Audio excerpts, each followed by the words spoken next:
ওদালগুৰি জিলা এইটো পঞ্চম আমাৰ সভা কৰ্মী সভা আজি ওদালগুৰি জিলা শেষ হ'ব আৰু কালি আমাৰ ভেৰগাঁও জিলাত হ'ব।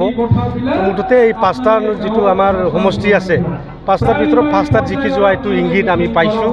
কাৰণ আজি এই ফাৰ্ষ্টনেই চেৰপাং সমষ্টিত যে হাজাৰ হাজাৰ আমাৰ আই মাতৃসকল, আমাৰ মহিলাসকল, আমাৰ যুৱসকল ওলাই আহিছে, এইটোৱে প্ৰমাণ যে অনাগত যিটো BTC নিৰ্বাচন 2025 হ'ব লগা, ইয়াত আমি মানে বিপুল ভোটত আমি জিকি যাম। ফাৰ্ষ্টনেই চেৰপাং উদ্ধাৰ কৰিব আৰু গোটেই যিটো ওদালগুৰি জিলাত আমাৰ পাৰ্টি জিলা হিচাপে 5খন সমষ্টি আছে, 5টাতে জিকি যোৱাটো আজি মানে প্ৰকট হৈ আছে।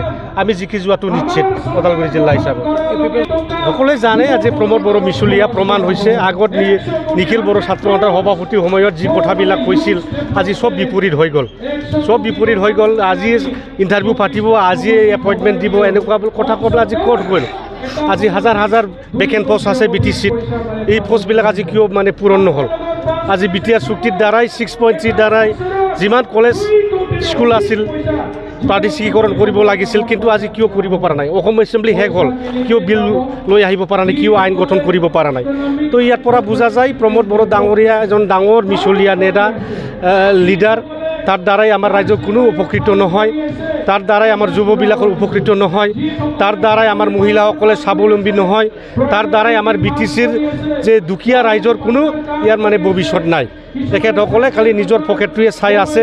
ইয়াত BTR চুক্তিৰ দ্বাৰাই আমি ৰৌতাত যে অৰ্গেনিক ইউনিভাৰ্চিটি পাব লাগিছিল, আপোনালোকৰ ওদালগুৰিত যে মানে ট্ৰাইবেল ইউনিভাৰ্চিটি পাব লাগিছিল, নেশ্যনেল স্পৰ্টছ ইউনিভাৰ্চিটি পাব লাগিছিল, বা বহুতো মানে ডাঙৰ ডাঙৰ ইনষ্টিটিউশ্যন পাব লাগিছিল। আজি মানে ফ্লাইঅভাৰো হ'ব লাগিছিল ৰেলৱে ক্ৰচিঙত, ওদালগুৰিত ৰৌতা গড়েশ্বৰ, এইখিনি আজিলৈকে এটাও কাম হোৱা নাই। ইয়াৰ পৰা বুজা যায় প্ৰমোদ বড়ো এজন মানে অযোগ্য নেতা।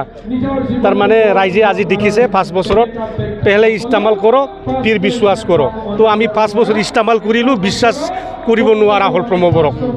দেখা নাই। এখেতসকলে কৈছিল যি হৈছিলে পাচলি বিক্ৰী কৰি আছে, আজি পাতৰ ভাঙাই ভাঙাই আমাৰ মহিলাসকলে কাম কৰি আছে, আজি মানে গাহৰি বিক্ৰী কৰি খাই আছে, মুৰ্গী বিক্ৰী কৰি খাই আছে, খাচী পাটা বিক্ৰী কৰি খাই আছে। এখেতসকলৰ কাৰণে আৰ্থিক অনুদান দিয়া হ'ব বুলি কৈছিল 2 লাখ টকাকৈ। আজি দেখা পালোঁ একজন মানুহ পোৱা নাই, কোনো এজন প্ৰমাণ নাই যে আমি পাইছোঁ বুলি ক'ব পৰা গোটেই BTCত। কিন্তু তাই কৈছে জব মানে এটা কাম, যিকোনো হাতত এটা কাম দিব লাগে, চৰকাৰী চাকৰি দিব লাগে, 3rd গ্ৰেড 4th গ্ৰেড হ'লেও, এইটো আমি বুজোঁ। জব মানে চাকৰি আমি বুজোঁ। তো এখেতসকলে সেল্ফ এমপ্লয় হ'লে বেলেগ কথা, চেক এমপ্লয়মেণ্ট কথাটো বেলেগ আৰু জব কথাটো বেলেগ। তেখেতসকলে বুজাইছে জব মানে সেল্ফ এমপ্লয়মেণ্ট কথাটো বুজাই দিছে আমাৰ ৰাইজক, কিন্তু জবটো বেলেগ বস্তু আৰু সেল্ফ এমপ্লয়মেণ্ট বেলেগ বস্তু। সেল্ফ এমপ্লয়মেণ্ট কাৰোবাৰ ঘৰতো আমি মানে কাম কৰি খাব পাৰে, কোনোবা ফেক্টৰীটো কাম কৰিব পাৰে, এইবিলাকো সেল্ফ এমপ্লয়মেণ্ট বা কিবা এটা কাম মানে কাৰোবাৰ নিৰ্ভৰত কাম কৰা, এইবিলাকে সেল্ফ এমপ্লয়মেণ্ট কৰিব পাৰোঁ আমি। কাৰোবাৰ মানে গাহৰি পালন কৰা, কাৰোবাৰ মানে মুৰ্গী পালন কৰা, এইবিলাক সেল্ফ এমপ্লয়মেণ্ট, এইটো বেলেগ বস্তু। জব মানেতো চৰকাৰী চাকৰি হ'ব লাগে। তো এখেতসকলে বুজাইছে মানে কাৰোবাৰ ঘৰত মানে ৰুৱাটি থাকিলেও বা কাম কৰা মানে কিবা থাকিলেও সেইটো বোলে চাকৰি কৈছে। কাৰোবাৰ যদি মানে ফেক্টৰী আছে, তাত মানে ঘৰত কাম কৰিলেও মানে ফেক্টৰীত কাম কৰিলেও সেইটো বোলে চাকৰি কৈছে। এইটোতো নহয়, এইটোতো মিন নকৰে। তো জব কাৰ্ডত কি কৈছে, যেতিয়া ভাৰত চৰকাৰে জব কাৰ্ড দিছিল তেতিয়া কি কৈছে, প্ৰতিজনে মানে কম্পালচাৰিলি কাম পাব লাগে 100 দিন, 365 দিনত। এইটোৱে জব কাৰ্ড বুলি কৈছিল আৰু কামো পাইছিল সেই সময়ত। কিন্তু প্ৰমোদ বড়োৰ দিনত কোনো জব কাৰ্ডৰ কাম নাই আৰু কেনেকৈ জব দিব পাৰি। কৰিছে যি দেখিছে চব BPF কৰা।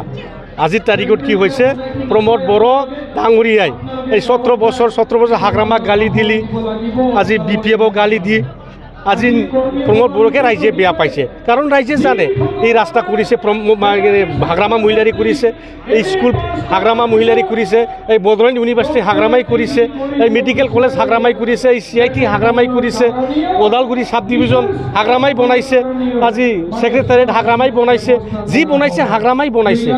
আজি ডাঙৰ ডাঙৰ দলং হৈছে, আইপুৱালি দলং হৈছে, হাগ্ৰামা ব্ৰিজ হৈছে, কোকৰাঝাৰৰ ফ্লাইঅভাৰ হৈছে, বা ক'তবা মাছবাৰত যদি কোনোবা এটা ৰাস্তা হৈছে, স্কুলৰ বাউণ্ডাৰী ৱাল হৈছে, ইয়াত ভেঞ্চাৰ স্কুল যদি প্ৰভিন্সিয়েলাইজ হৈছে, চব হাগ্ৰামা মহিলাৰী ডাঙৰীয়াই কৰিছে, BPFে কৰিছে।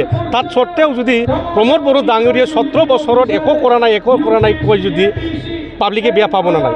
এইটোৱে হৈছে আজিৰ তাৰিখত প্ৰমোদ বড়ো নিজে একো কৰিব পৰা নাই আৰু বেলেগে গালি দি আছে চবে জানে আজিকালি চবে কম্পাৰিটিভ ষ্টাডি কৰে 5 বছৰত হাগ্ৰামাৰ কি হৈছিল আৰু 5 বছৰত প্ৰমোদ বড়ো কি কৰিছিল এইটো কম্পাৰিটিভ ষ্টাডি চবে কৰি আছে 2005 পৰা 10 লৈকে কি হৈছিল আৰু প্ৰমোদ বড়োৰ 2020 পৰা 25 লৈকে কি কৰি আছে কম্পাৰিটিভ ষ্টাডি চবে কৰি আছে আজিৰ তাৰিখত প্ৰমোদ বড়ো একো কৰিব নোৱাৰাৰ কাৰণে ৰাইজে আজি খেদি আছে সেই ইউদিনাখন আজি হৰিচিঙা সমষ্টিত MCLA আজি ৰাইজে খেদি দিছে কিদিছে না নাই আপোনালোকে নিশ্চয় দেখিছে তো সব অঞ্চলতে এইবিলাকে হৈ আছে আৰু আজিৰ তাৰিখত আপোনালোকে দেখিব বেটি বাচক বেটি পঢ়াও বুলি এই চৰকাৰ চলি আছে হৈছে না নাই কিন্তু আজি দিলীপ বড়ো ডাঙৰীয়াই এজন মানে নিজৰ ছোৱালীৰ বয়সক আজি যৌন সম্পৰ্ক কৰিছে অবৈধ সম্পৰ্ক কৰিছে লাইজে ধৰিছে আজি ভাইৰেল হৈ আছে অকল এইটোৱেই নহয় BCDCত মানে যিমান যিসকল চেয়াৰমেন হৈ আছে BCDC TCLC চেয়াৰমেন কিছুমান মানে